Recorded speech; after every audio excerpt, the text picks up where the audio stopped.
Hi, I'm John Stevenson, and we're going to be looking at Isaiah chapter 40, where God comforts his people. There's an old movie, The Wizard of Oz. Perhaps you've seen it, made back in the late 1930s. And the movie starts off, as almost all movies did back then. It's in black and white, and it's taking place in Kansas.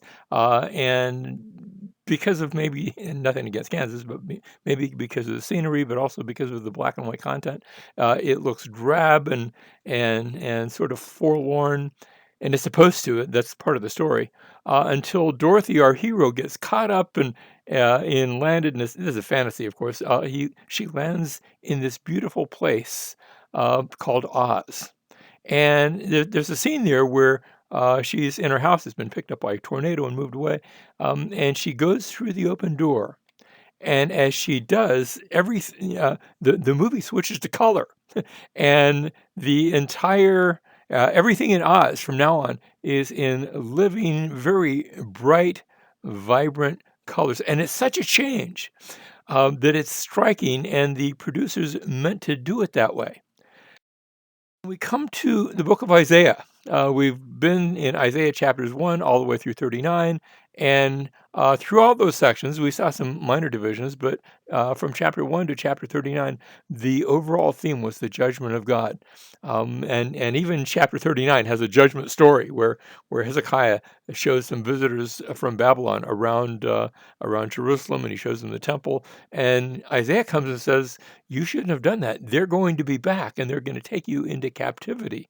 Not in your lifetime, but eventually. It even ends with a statement about the judgment of God. And now, as we turn the page, we're going to see the comfort of God. In fact, the first two words of this passage are going to be about God's comfort. So Isaiah had foretold the Babylonian captivity that, like I said, back in chapter 39, right at the end of the chapter. But now we're going to see a message of comfort because the captivity is over. Now, when I say that, there are a lot of scholars who think, well, if the captivity is over and Isaiah is being written long before the Babylonian captivity, then the second part of Isaiah must have been written by someone else after the Babylonian captivity. And I suppose that's possible. Although I can't help but think maybe 1,000 years from now, somebody's going to find the movie The Wizard of Oz, and they're going to look at the movie and they're going to see the first half is in black and white. And all of a sudden, Dorothy steps through the door in Oz, and everything changes the color. And they're going to conclude, and I'm saying this a little facetiously, but they're going to conclude this must have been a different movie producer and director, and because look, it's now in color. Everything has changed. It's such a contrast.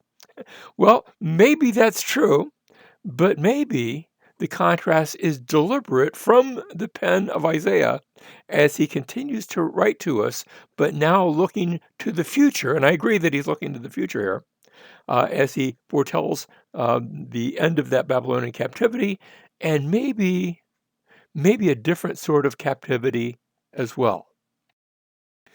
Okay, let's jump now into chapter 40 and verse 1. Comfort, oh, comfort my people. That term comfort, the word is Naham.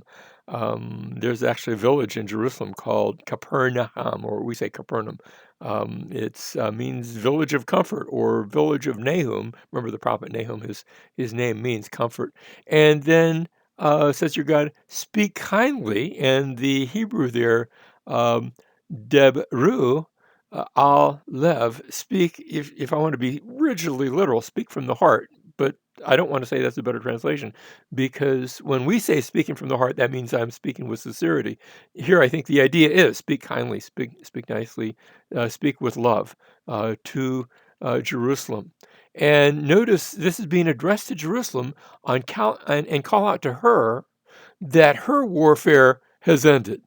That echoes with both the things that Hezekiah had seen in his day and Isaiah had talked about, but also I think maybe it echoes with a later warfare because after Hezekiah's day, the warfare against Jerusalem wasn't ended; it was going to continue. In fact, it was going to get much worse.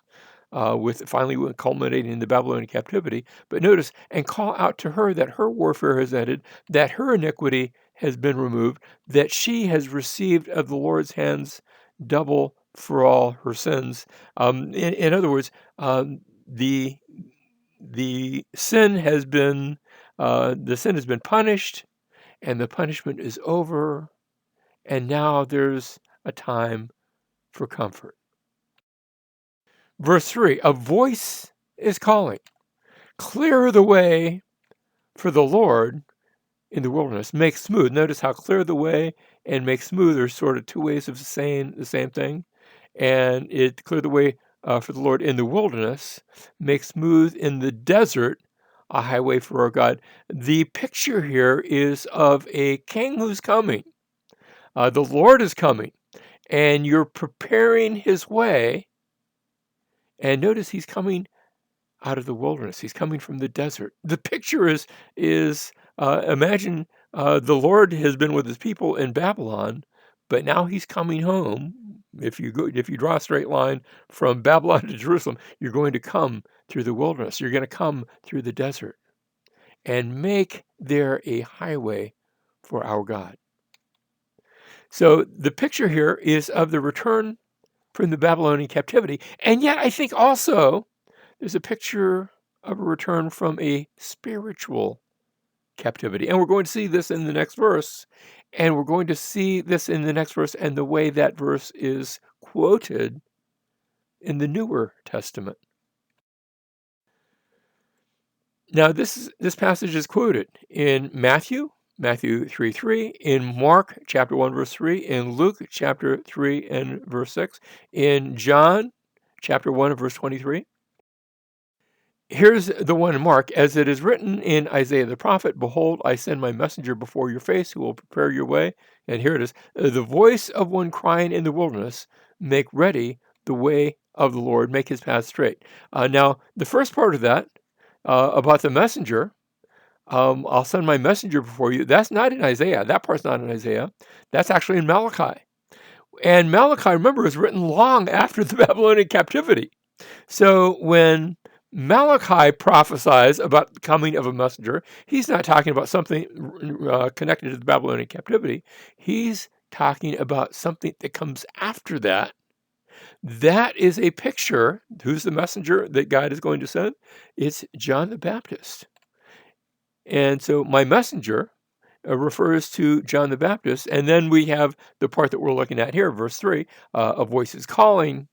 The voice crying in the wilderness, clear the way for the Lord in the wilderness, make smooth in the desert a highway for our God. And so Mark takes these two different passages and connects them together and says they're speaking of the same thing. And I think Mark is correct. You see, you say, wait a second, I thought you were bringing the Babylonian captivity in here. Yes, I think what's happening is Isaiah's words have two different ends in sight.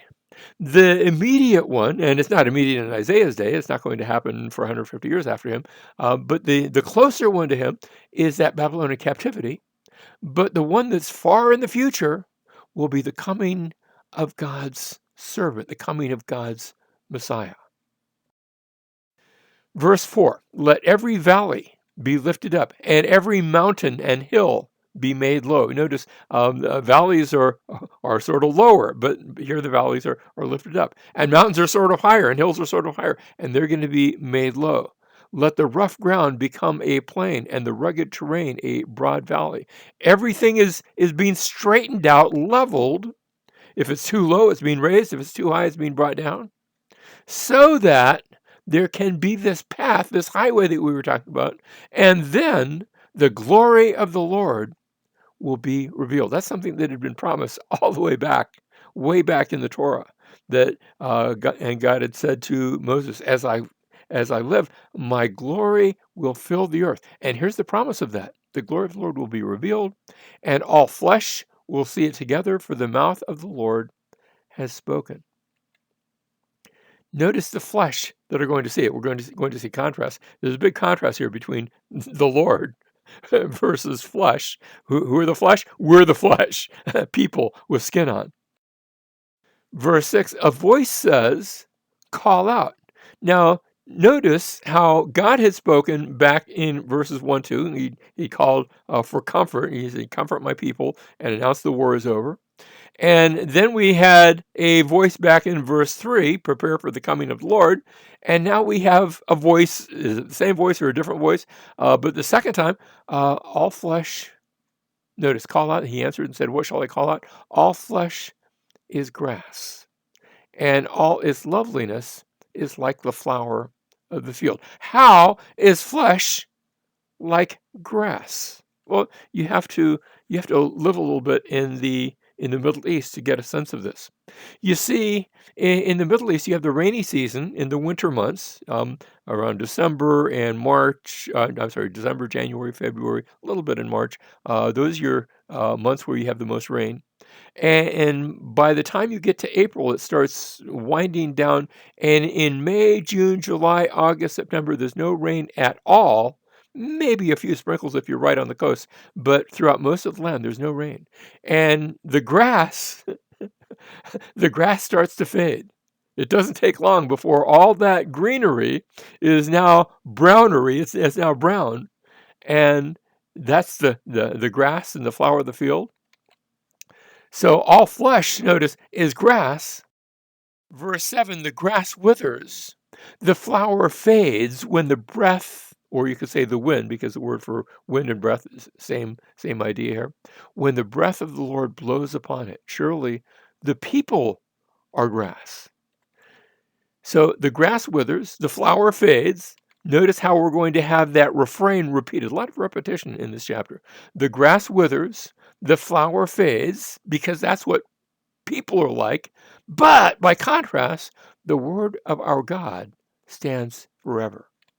So you have people contrasted with the word of our God. The word of our God, that's permanent.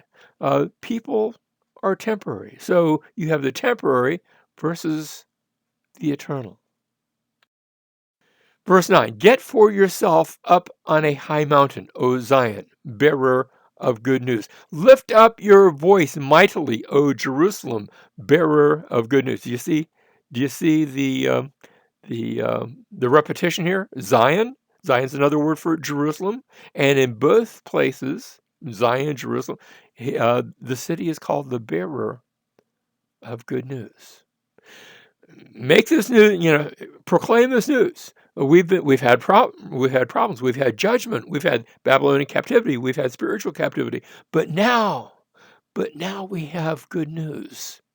How do you say good news? What's another word for good news? Gospel. Bearer of the gospel. Lift it up, do not fear. Say to the cities of Judah, remember that's still that imagery of coming back from the Babylonian captivity. Here is your God. And so you have man like grass, but by contrast, not just the word of God. Notice, here is your God. We're focusing not just on the word of God, but on God himself. And that's seen in contrast, not just with man, but we're going to see God contrasted in a number of areas here in this chapter. Verse 10, behold, the Lord God will come with might, with his arm ruling for him. This is like the picture of a great, mighty warrior king. That's what it means with his arm ruling. In other words, by the strength of his arm. Behold his, notice, behold his reward is with him, and his recompense before him. Reward, recompense, that's two different ways of saying the same thing. Those words are echoed in the New Testament. When we get to Revelation chapter 22, we have, right at the end of the book of Revelation, the words, behold, I am coming quickly, and my reward is with me. That's a quote from here in Isaiah. My reward is with me to render to every man according to what he has done. I am the Alpha and the Omega, the first and the last, the beginning and the end. The passage goes on. I, Jesus, have sent my angel to testify to you these things for the churches. I am the root and the offspring of David, the bright morning star. Who is the one who has his reward with him? Who is the one who has his recompense before him? Notice in the New Testament, it's Jesus.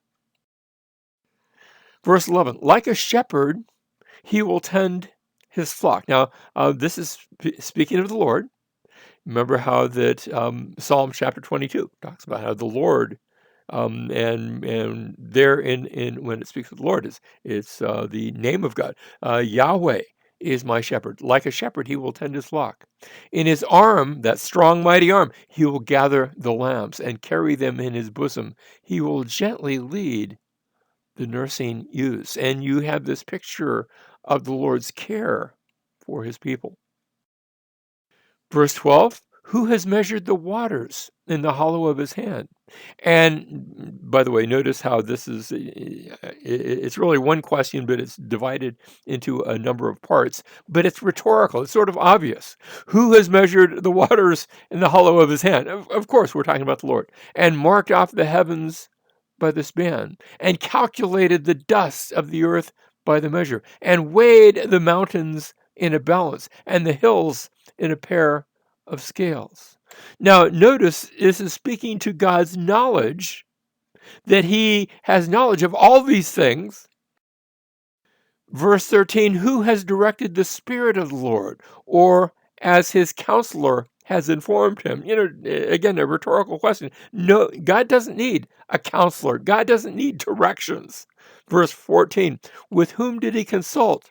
And who gave him understanding? And who taught him in the path of justice, and taught him knowledge, and informed him of the way of understanding? And the point here is that God is knowledgeable. He is wise. He doesn't need teachers. He doesn't need to take classes to learn more.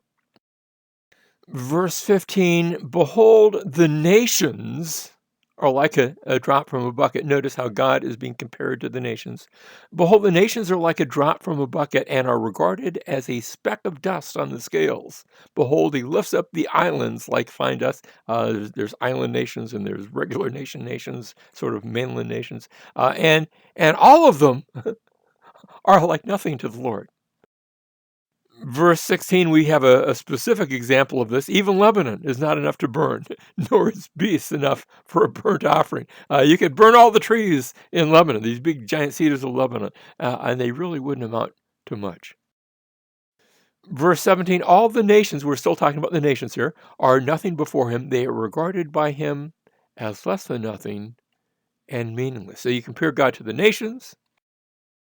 Now this brings up the question: to whom then will you liken God, or what likeness will you compare with him? That's the question before the house. Verse 19, as for the idol, and notice God is being compared here to the idols, and that's sort of a silly comparison. As for the idol, a craftsman casts it, a goldsmith plates it with gold, and a silversmith fashions chains of silver. You can't fashion God, but you can fashion these little idols that people would worship. There's no comparison between the two.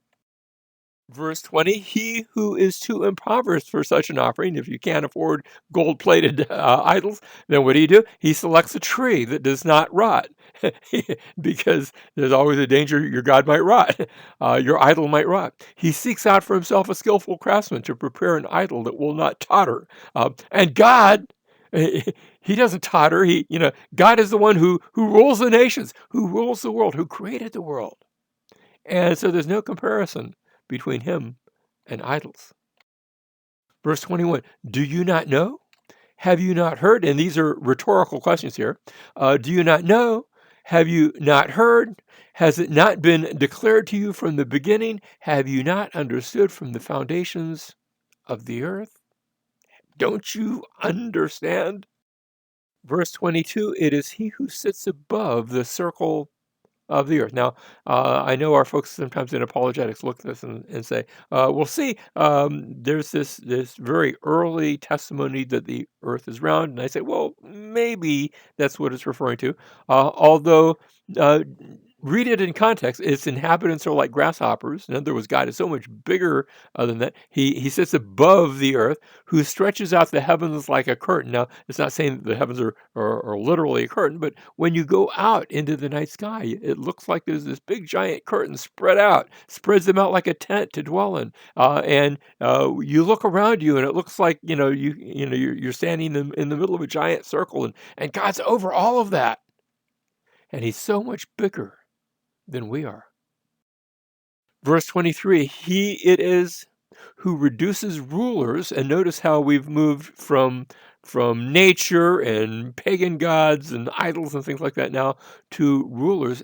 He it is who reduces rulers to nothing, who makes the judges of the earth meaningless. Now, if you're just a normal person, a ruler or a judge, they're VIPs, they're important people. They can actually determine your fate. But God is bigger than them. Verse 24, scarcely have they been planted, scarcely have they been sown, scarcely has their stock taken root in the earth, but he merely blows on them, and they wither, and the storm carries them away like stubble. Look at the most mighty person in the world. He's here today, gone tomorrow. Look at the most mighty president, the strongest dictator, the greatest king. He's here today, and he's gone tomorrow. Verse 25, to whom then will you liken me? And notice when you ask the question there, this is a repeated question from verse 18. In verse 18, we ask the question, to whom then will you liken God? And now God is the one speaking, to whom then will you liken me, that I would be his equal, says the Holy One. Verse 26, lift up your eyes on high and see who has created these stars. Go outside at night, look at the stars, the one who leads forth their hosts by number. He calls them all by name. Now, when I go out into the night sky, I live in South Florida. We've got lots of street lights. I live in the big city. You can't see all that many stars. But go out into a place where they do not have street lights. And I've had the opportunity to go to some of those places. And it's a very different story. The sky is just filled with stars. And notice, he who leads forth their host by number, he calls them all.